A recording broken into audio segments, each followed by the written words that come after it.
எல்லாருக்கும் வணக்கம். Welcome back to our channel. இந்த vlog வந்து எல்லா கலந்த கலவைன்னு சொல்லலாம். ரெசிபி, ஸ்கின் கேர் எல்லாமே கலந்து போட்டிருக்கேன். ஸோ ஸ்கிப் பண்ணாமல் ஃபுல்லாக பாருங்கள். ஆல்ரெடி வெயிட் லாஸ் வீடியோ போட்டிருந்தேன், அதோட அப்டேட் தான் இது. யாராவது இப்போ வெயிட் லாஸ் கரண்ட்டாக பண்ணிகிட்ருக்கீங்க அப்படின்னா அவங்களுக்கு மோட்டிவாக இருக்கட்டும் அப்படின்னு சொல்லி தான் நான் இது வந்து அப்டேஷன் கொடுக்குறேன். ஏற்கனவே எக்ஸசைஸ்லேயும் ஃபுட்லேயும் தான் நான் கான்சன்ட்ரேட் பண்ணிகிட்டு இருந்தேன். இப்போ வாக்கிங்கும் இன்க்ளூட் பண்ணியிருக்கேன். டெய்லி வந்து ஒரு ரவுண்டு போயிட்டு வந்துட்டுருக்கேன். ஒரு 10 minutes ஆகுது. இனிமேல் போக போக தான் இன்க்ரீஸ் பண்ணணும், 2 rounds அந்த மாதிரி. இது வரைக்கும் நீங்கள் அந்த வெயிட் லாஸ் வீடியோ பார்க்கல அப்படின்னா அந்த வீடியோவையும் பாருங்கள். அதில் நிறைய டிப்ஸ் எல்லாம் சொல்லியிருக்கேன், கண்டிப்பாக யூஸ்ஃபுல்லாக இருக்கும். வாக்கிங் வந்து ஒரு 6:15க்கு போயிட்டு வந்துட்டு இப்போ எக்ஸசைஸ் பண்ணிகிட்ருக்கேன்.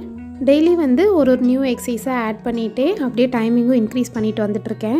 20 minutes வந்து எக்ஸசைஸ் பண்ணிவிட்டு இப்போ கிச்சனுக்கு சமைக்க வந்தாச்சு. இன்றைக்கி வந்து ஸ்கூலிங் டே தான். பிரேக்ஃபாஸ்ட், லன்ச் எல்லாமே ப்ரிப்பேர் பண்ண போகிறேன்.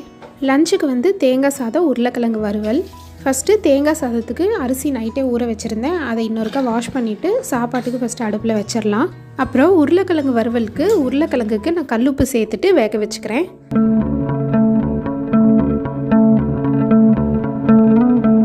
காலையில் பிரேக்ஃபாஸ்ட்டுக்கு தோசை, அப்புறம் கேப்சிகம் சட்னி. இது ரொம்ப ஈஸி, தக்காளி சட்னி மாதிரியே தான். எக்ஸ்ட்ரா நம்ம வந்து கேப்சிகம் மட்டும் சேர்த்திப்போம். நான் வந்து சின்ன வெங்காயம் தான் இதுக்கு கை நிறைய எடுத்திருக்கேன். நான் வந்து 2 குடமிளகாய் எடுத்திருக்கேன். அதோட உள்ளே இருக்க விதையெல்லாம் நீக்கிட்டு கட் பண்ணி வச்சுக்கிட்டேன்.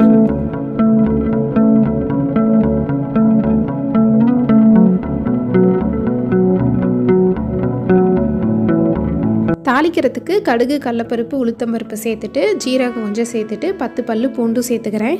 அப்புறம் 2 கை அளவுக்கு சின்ன வெங்காயம் சேர்த்துக்கிறேன். சின்ன வெங்காயம் சேர்த்துக்கிறது உடம்புக்கு ரொம்ப நல்லது, அதுவும் இல்லாமல் டேஸ்ட்டும் கூடுதலாக இருக்கும். அப்புறம் 1 வரமிளகா, 3 தக்காளி சேர்த்துக்கிறேன். தக்காளி கூடவே குடமிளகாயும் நம்ம சேர்த்துடலாம், எல்லாம் ஒட்டுக்கா வணங்கட்டும். அப்புறம் வேணுங்கிற அளவு கல்லுப்பு சேர்த்துட்டு கை நிறைய கருவேப்பிலை, கொத்தமல்லியும் சேர்த்துட்டு எல்லாம் கலந்துட்டு கொஞ்சமாக தண்ணி ஊற்றி மூடி வச்சிடலாம், நல்லா வேகட்டும். சட்னிக்கு தேங்காய் சாதத்துக்கு 2க்கும் சேர்த்து நான் தேங்காய் திருவிக்கிறேன். இது கூட கொஞ்சம் புளி சேர்த்துக்கிட்டோன்னா டேஸ்ட்டு சூப்பராக இருக்கும். அப்புறம் அரை மூடி தேங்காய், திருவின தேங்காய் இதில் சேர்த்துட்டு இதை வணக்கிட்டு இதை ஆற வச்சிடலாம். அடுத்தது தோசைக்கும் மாவு கரைச்சி ஓரமாக வச்சாச்சு. இப்போ பிரேக்ஃபாஸ்ட்டுக்கு எல்லா வேலையும் முடிஞ்சுது. அடுத்தது தேங்காய் சாதத்துக்கு ஒரு பேஷனில் சாதத்தை கொட்டி ஆற வச்சிடலாம். 2 ஸ்பூன் ஆயிலும் சேர்த்துட்டு கலந்துட்டோன்னா சாதம் வந்து ஒன்றோட ஒன்று ஒட்டாமல் உதிரி உதிரியாக இருக்கும். அப்புறம் 3 டேபிள் ஸ்பூன் கடலக்கொட்டையும் சேர்த்து வறுத்துட்டோன்னா சாப்பிடும் போது நல்லாயிருக்கும். அப்புறம் சின்ன வெங்காயம், பெரிய வெங்காயம் 2 கலந்து சேர்த்துடலாம். அப்புறம் தேங்காய் துருவலையும் சேர்த்துட்டு தேவையான அளவு தூளுப்பு சேர்த்துட்டு கலர் மாறுற வரைக்கும் நல்லா வறுத்துக்கலாம். டைம் ஆயிடுச்சு, அதனால் சைடாக வந்து தோசை ஊற்றுறதுக்கு தோசைக்கல்லையே அடுப்பில் வச்சாச்சு. சட்னிக்கும் வந்து ஆறிடுச்சு, அதையும் அரைச்சிடலாம். லாஸ்ட்டாக கொத்தமல்லி தழை தூவி சாதத்தில் சேர்த்து கலந்துடலாம். கிருத்திக் வந்து ஃப்ரைட் ரைஸில் இல்லை எந்த சாதத்தில் கேப்சிகம் இருந்தாலும் தனியாக அதை வந்து எடுத்து வச்சுருவான், அதை சாப்பிட மாட்டான். அதனால் இந்த மாதிரி சட்னியை அரைச்சி கொடுத்துட்டேன். இதில் வந்து கேப்சிகம் சேர்த்துருக்கு நான் வந்துட்டு சொல்லலை, ஆனால் வந்து அவனுக்கு ரொம்ப பிடிச்சிருச்சு. சூப்பராக இருக்குது சட்னி அப்படின்னு சொல்லிட்டு ரொம்ப என்ஜாய் பண்ணி சாப்பிட்டான். கேப்சிகமில் வந்து விட்டமின் சி நிறையா இருக்குது. விட்டமின் சி வந்து நம்ம உடம்புக்கு ரொம்ப ரொம்ப அவசியமானது. அதனால் வாரத்துக்கு ஒரு நாள் இந்த மாதிரி நம்ம செஞ்சு சாப்பிட்லாம். நெய் ரோஸ்ட் ஊற்றி இந்த கேப்சிகம் சட்னி வச்சு கொடுத்தாச்சு. இந்த சட்னிக்கு வந்து இட்லி, தோசை, அப்புறம் சிறுதானிய தோசை, இதுக்கெல்லாம் காம்போ சூப்பராக இருக்கும். அடுத்தது உருளைக்கிழங்கு வறுவலுக்கு ஒரு வெங்காயம் வணக்கிட்டு அதில் கொஞ்சம் தண்ணி சேர்த்துட்டு மிளகாய்த்தூள், மல்லித்தூள் 1/2 டேபிள் ஸ்பூன், அப்புறம் கரம் மசாலா 1 டீஸ்பூன் சேர்த்துடலாம். இந்த குட்டி ஜாடி வந்து லாஸ்ட் வீடியோவில் காமிச்சிருப்பேன். இதில் என்ன போடுறதுன்னு யோசிச்சுட்டு இருந்தேன். இப்போ கரம் மசாலா தான் போட்டு வச்சுருக்கேன். அது இத்தனை நாள் பேக்கெட்டில் தான் இருந்தது.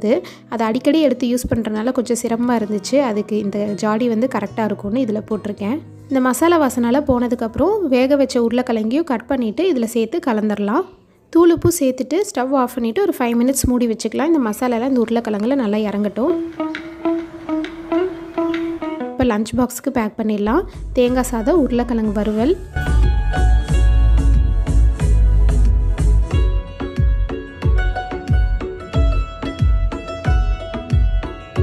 ஸ்நாக்ஸுக்கு வந்து பைனாப்பிள் கட் பண்ணி போட்டு கொடுத்தாச்சு. இதுலேயே சால்ட் அண்ட் பெப்பரும் போட்டு கலந்து மிக்ஸ் பண்ணி கொடுத்தாச்சு. கிருத்திகை ஸ்கூலுக்கு அனுப்பிச்சிட்டு அப்புறம் நாங்களும் எல்லாம் பிரேக்ஃபாஸ்ட்லாம் சாப்பிட்டுட்டு பாப்பாவுக்கு ஊட்டிட்டு அப்புறம் ஒரு 11 o'clock தான் நான் ஃபேஷியல் பண்ண ஸ்டார்ட் பண்ணேன். நான் வந்து இப்போ ஃபேஸ் பேக் போட போகிறேன். அது நான் என்னென்னு உங்களுக்கு காமிக்கிறேன். அதுக்கு முன்னாடி என்னோடய ஸ்கின் கேர் வந்து இத்தனை நாளாக நான் என்ன பண்ணிகிட்டு இருந்தேன் அப்படின்னு ஷார்ட்டாக வந்து சொல்கிறேன். நான் வந்து எப்போவுமே ஹோம் ரெமடிஸ் தான் வந்து ப்ரிஃபர் பண்ணுவேன். உண்மையை சொல்லணுன்னா நான் பியூட்டி பார்லர் வந்து இது வரைக்கும் ஒரே ஒரு தடவை தான் போயிருக்கேன். அதுவும் வந்து என் கல்யாணத்தப்போ போயிருக்கேன். அதுவும் த்ரெட்டிங் பண்ணுறதுக்காக தான் நான் போனேன். அதுக்கு முன்னாடி வரைக்கும் வந்து நான் பியூட்டி பார்லர்லாம் போனதே இல்லை. அது என்னன்னு தெரியல, அதில் வந்து ஒரு இன்ட்ரெஸ்ட் இல்லாமல் இருந்துச்சு. அதை பற்றி ஒரு நாலேஜே இல்லாமல் இருந்தது. பியூட்டி பார்லர் போய் இந்த மாதிரி ஃபேஷியல்லாம் பண்ணும் அப்படின்னு எனக்கு தோணலை. நான் என்ன பண்ணுவேன்னா வீட்லேயே வந்து நான் தயிர் யூஸ் பண்ணி ஸ்க்ரப் பண்ணிக்குவேன். அதுக்கப்புறம் தயிர் கடல மாவு வந்து போட்டு ஃபேஸ் பேக்காக நான் போட்டுக்குவேன். அது வந்து டெட் ஸ்கின் செல்ஸ்லாம் ரிமூவ் பண்ணி இன்ஸ்டன்ட் க்ளோ கொடுக்கும். அதனால நான் எப்போவுமே அதுதான் போடுவேன். காலேஜ் டேஸ்லலாம் பார்த்தீங்கன்னா தயிர் கடல மாவு தான் நான் வந்து ஃபேஸ் பேக்காக போடுவேன். என்னோட மேரேஜ் அப்போவும் நான் அதே தான் ஃபேஸ் பேக்காக போட்டு ஃபேஷியல் பண்ணிக்கிட்டேன். நான் வீட்லேயே வந்து நானே வந்து இந்த மாதிரி பண்ணிக்கிட்டேன். அதுக்கப்புறம் மேரேஜுக்கு அப்புறம் தான் பார்த்தீங்கன்னா எங்கள் ரிலேட்டிவே வந்து பார்லருக்கு வந்து படிச்சுட்டு ப்ரொஃபஷ்னலாக பண்ணிட்டு இருந்தாங்க. அவங்களே வந்து வீட்டில் வந்து ஒரு 2-3 தடவை வந்து ஃபேஷியல் பண்ணி விட்டாங்க. அப்போ தான் வந்து ஃபேஷியல்னால் என்ன ப்ராசஸ்ஸு என்னென்ன அப்படின்னு அதை பற்றி எனக்கு தெரியுமே. அதாவது ஸ்க்ரப்பிங்கு, அப்புறம் ப்ளீச்சிங், அப்புறம் ஸ்டீமிங், அப்புறம் பேக்கு அப்படின்னு சொல்லிட்டு அவங்க எல்லாம் சொல்லி தான் எனக்கு வந்து தெரியும். அது ஒரு 3 டைம்ஸ் நான் பண்ணியிருக்கேன். வீட்லேயே வந்து பண்ணியிருக்காங்க. அப்போ தான் வந்து சில்வர் பேக்கு, அப்புறம் கோல்டு பேக் அந்த மாதிரிலாம் சொல்லியிருக்காங்க. அப்போ அவங்களே வந்து த்ரெட்டிங்கும் பண்ணிவிடுவாங்க. அதுக்கப்புறம் ஒரு 3 இயர்ஸே ஆயிடுச்சு. இப்போ நான் அதுக்கப்புறம் பண்ணியே அதுக்கப்புறம் பாப்பா ப்ரெக்னென்ட் ஆனது, பாப்பா பிறந்ததுக்கப்புறம் என்னோட ஸ்கின் கேர் வந்து நான் ஃபாலோ பண்ணவே இல்லை. ஹோம் ரெமடிஸ் கூட நான் எதுவுமே வந்து பண்ணல, எதுவும் கேர் பண்ணவே இல்லை. ஏன்னா நான் கேர் பண்ணியே ரொம்ப நாள் ஆகுது. இப்போ தான் நான் வந்து கேர் பண்ணவே ஸ்டார்ட் பண்ணியிருக்கேன். அப்புறம் இதுக்கு முன்னாடி பார்த்தீங்கன்னா நான் மாய்ஸ்சரைசர், லிப் பாம் இதெல்லாம் கூட நான் எதுவுமே யூஸ் பண்ணதே இல்லை. எங்கேயாவது ஃபங்க்ஷன் போகணுன்னா ஃபவுண்டேஷன் யூஸ் பண்ணுவேன், அப்புறம் காஜல் யூஸ் பண்ணுவேன். அதோட என்னோடய மேக்கப் ஓவர் ஆகிடும். ஃபவுண்டேஷனுக்கு மேலே பவுடரை வந்து போட்டு போவேன், அவ்வளோதான். மற்றபடி வந்து வீட்லேயே தான் ஏதாவது நான் சர்ச் பண்ணி நானே ஹோம் ரெமடிஸ் பண்ணிப்பேன். இவ்வளோ தான் என்னோடய ஸ்கின் கேர் ஸ்டோரி. இன்றைக்கி வந்து பார்த்திங்கன்னா எனக்கு வந்து பிம்பிளே அதிகமாக வராது, 1-2 வரும். அதுவுமே 1 வீக்கில் போயிடும். அந்த டார்க் சர்க்கிள்ஸ் வந்த இடம் கூட தெரியாமல் டார்க் சர்க்கிள்ஸ் கூட இருக்காது. ஆனால் இந்த தடவை தான் வந்து இந்த மே மந்த் இந்த வெயிலுக்கு வந்து ஒரு 2-3 பிம்பிள்ஸ் வந்துச்சு. ஆனால் வந்து அது போகவே இல்லை, டார்க் சர்க்கிள்ஸாகவே இருக்குது, இன்னும் வந்து போகலை. அதனாலேயே அது போக்குறதுக்காகவே இன்றைக்கி வந்து ஃபேஸ் பேக்கில் நான் போட போகிறேன். அது என்ன நம்ம பார்க்கலாம். ஃபஸ்ட்டு ஃபேஷியல் ஸ்டார்ட் பண்ணுறதுக்கு முன்னாடி ஹேர்லாம் நல்லா டிஸ்டர்ப் பண்ணாத மாதிரி நல்லா மேலே தூக்கி எல்லாம் ஒன்று சேர்த்து இழுத்து குடுமி மாதிரி போட்டுக்கலாம்.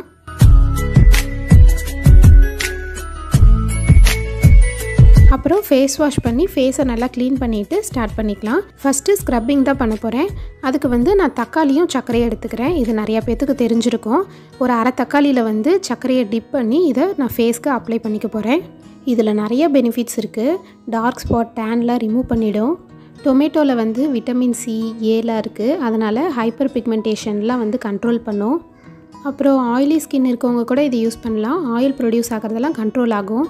அதுவும் இல்லாமல் டெட் ஸ்கின் செல்ஸ்லாம் ரிமூவ் பண்ணிவிட்டு ஸ்கின் வந்து சாஃப்டாக ஷைனிங்காக இருக்கும்.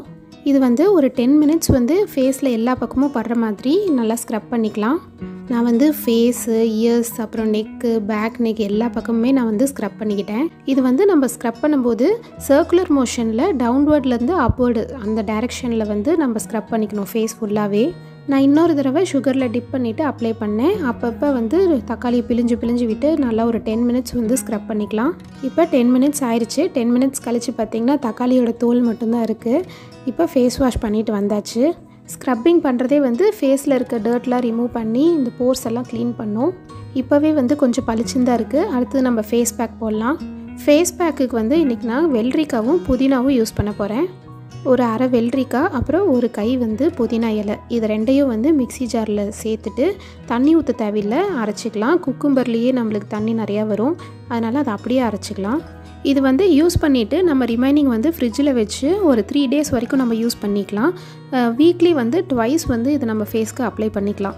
வாசம் வந்து வீடு ஃபுல்லாக அப்படியே தூக்குது, அந்த அளவுக்கு சூப்பரான வாசம். குக்கும்பர் வந்து நம்மளுக்கு கூலிங்காக இருக்கும். குக்கும்பரும் சரி, அப்புறம் புதினாவும் சரி, ரெண்டுமே வந்து நம்மளுக்கு டார்க் ஸ்பாட்டை ரிமூவ் பண்ணி ஸ்கின்னுக்கு வந்து ஒரு பிரைட்னிங் கொடுக்கும், ஒரு க்ளோ கொடுக்கும்.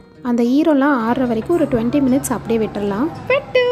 என்ன பட்டு பாப்பா என்னை பார்த்து ஷாக் ஆகிட்டா. கொஞ்ச நேரத்துக்கு அப்படியே திருன்னு முழிச்சிக்கிட்டே இருந்தா. பாப்பாக்கு புஷ்டுமா?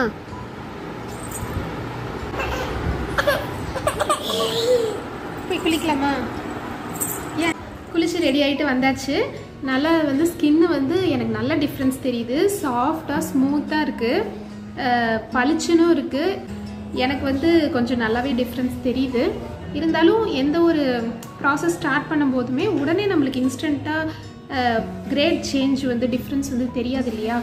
போக போக தான் வந்து நம்மளுக்கு அதோட எஃபெக்ட் வந்து நல்லாவே தெரியும். அந்த மாதிரி இது ஒரு வீக்லி ட்வைஸ் வந்து ரெகுலராக அப்ளை பண்ணிட்டு வரும்போது போக போக ஒரு 1 மந்த் 2 மந்த் கழிச்சு இன்னும் நம்மளுக்கு ரிசல்ட் வந்து நல்லா தெரியும். இந்த ஃபேஸ் பேக் நீங்களும் ட்ரை பண்ணி பாருங்கள், நல்ல ஒரு ரிசல்ட் கிடைக்கும். இந்த வீடியோ உங்கள் எல்லாத்துக்கும் யூஸ்ஃபுல்லாக இருந்திருக்கும்னு நினைக்கிறேன். இந்த வீடியோ பிடிச்சிருந்தா ஒரு லைக் பண்ணுங்கள், நம்ம சேனலுக்கு சப்ஸ்கிரைப் பண்ணுங்கள், உங்களோட வேல்யூபிளான கமெண்ட்ஸை மறக்காமல் ஷேர் பண்ணுங்கள். தேங்க்ஸ் ஃபார் வாட்சிங்.